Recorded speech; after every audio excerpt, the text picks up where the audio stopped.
Hello ulit mga ka-antrep, tuloy-tuloy na po tayo. Sa mga hindi pa po nakapag-subscribe, please pasuyo na lang po pa-subscribe at please wag niyo pong skip ang ating ads. Salamat po sa mga pailan-ilan na bumabalik dumadalaw at nagko-comment sa ating mga videos. Ayan, shout out muna kay Ma'am Lovely and Sokgang DW7VH. Ayan, paano po ma'am kung may barangay business permit at mayor's permit pero hindi pa nakaregister sa DTI at BIR, ano pong consequences ang pwedeng mangyari? Ma'am, hindi po yata kayo magkakaroon ng mayor's permit kung wala po kayong DTI.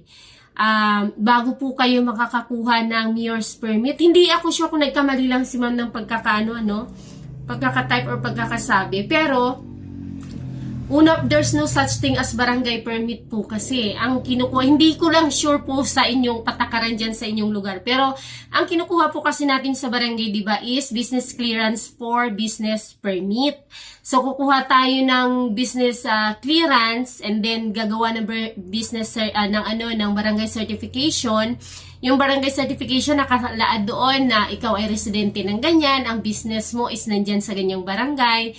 Ang barangay clearance naman is giving you a clearance na makakuha ka ng mayor's permit or business permit. Dito kasi sa amin ngayon, isa na siya, wala na kaming last year mayor's permit pa yung nakatatak sa aming sa aming mga paper, sa aming permit. Ngayon business permit na talaga, hindi na mayor's permit. So barangay permit is hindi talaga ako sure ma'am sa inyong mga barangay, pero since may dalawang branch kami sa other barangay at dito sa isang barangay, ang barangay po is business clearance lang talaga. Business clearance for business permit. 'Di ba kumukuha tayo doon? Pakuha po ng business clearance para po sa business permit or magre-renew po ako ng business permit.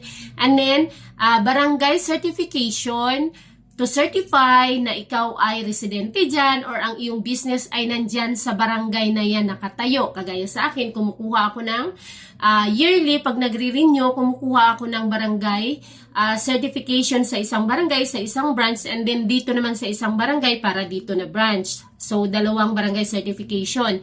And business clearance. Barangay clearance for business permit. So, kukuha ako doon ng barangay clearance para makakuha bago ako pumunta ng munisipyo, and then ganun din dito.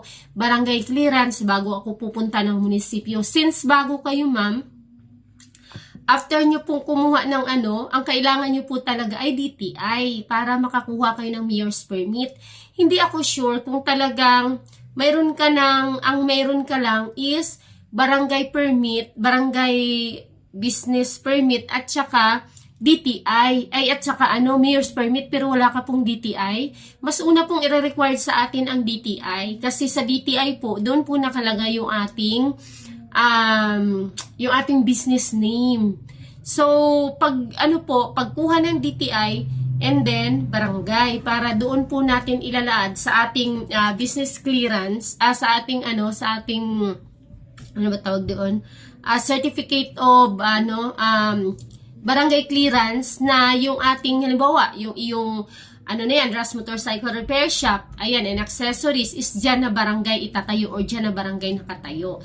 And then, ayun na, may DTI ka na kasi doon mag-start lahat sa DTI nandoon yung mga pangalan, nandoon yung address, bago mo siya kukunan, bago ka po magkakaroon ng mayor's permit. Kasi walang ilalagay yung mga clearances na kukunin natin sa munisipyo kung hindi mo pa alam or hindi pa rehistrado yung pangalan na kukunan mo ng permit or i-renew mo.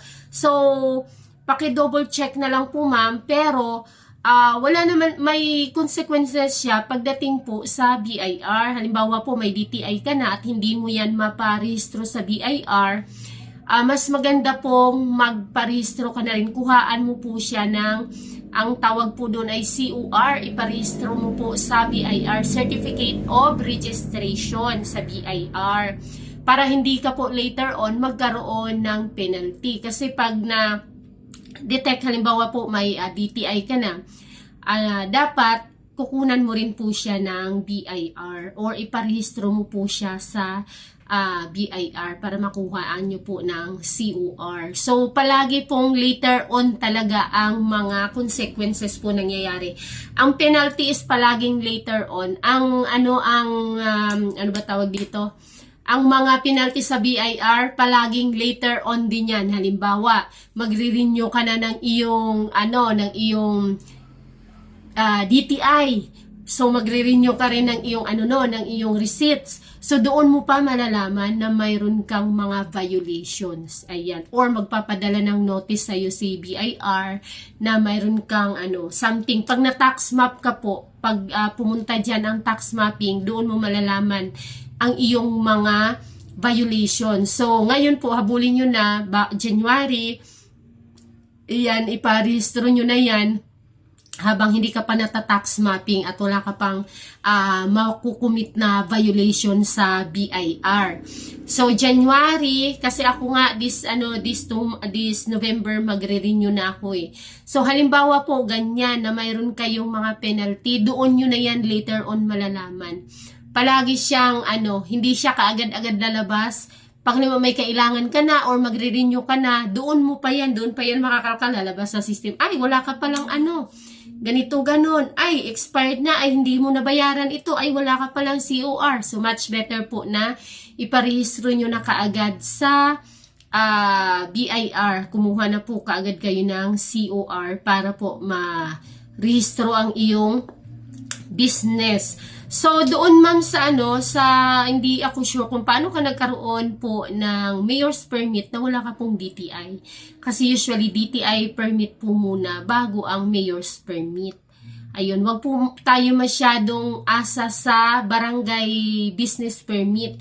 Kasi in my parang sa experience mo, masasabi ko, sa tingin ko, po siya, yung parang barangay business permit is siguro parang siya doon sa mga maliliit na mga store. Pero kahit nga po yung mga maliliit, di ba, na store, nire-required talaga ng mayor's permit at DTI. Kung may mayor's permit ka po, dapat talaga may DTI ka po. Kasi wala pong register ang iyong, walang maging legitimate record ang iyong business kung wala ka pong DTI.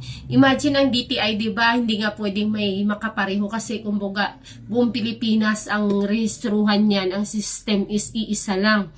So dapat talaga nakarehistro ka kasi nung nag-apply ako para sa mag-change name dapat ako sa DTI. Nahirapan ako kasi lahat ng in-apply ko may kapareho na. So, existing na siya, kaya hindi ko siya ma-rehistro hanggang sa nag-come up ako ng, out of expectation, out of the world na pangalan ng aking business permit. Hindi naman out of the world, pero hindi ko siya choice kasi may hinanda ako. Kaya lang may mga kapareho hindi siya natatanggap ng hindi siya tinatanggap ng DTI or ng system kasi every time na yun ang i-register nila is may kapareho na. So ayun ma'am, double check nyo po timing ngayon. Kung hindi pa kayo na tax map, ayan, magparehistro na po kayo ngayong January para po legit po ang lahat at iwas po tayo penalty sa dulo. Yun lang, thank you very much po at please don't forget to hit the like and subscribe. Ayan, salamat po Ma'am Lovely sa iyong katanungan. See you on my next video. Bye!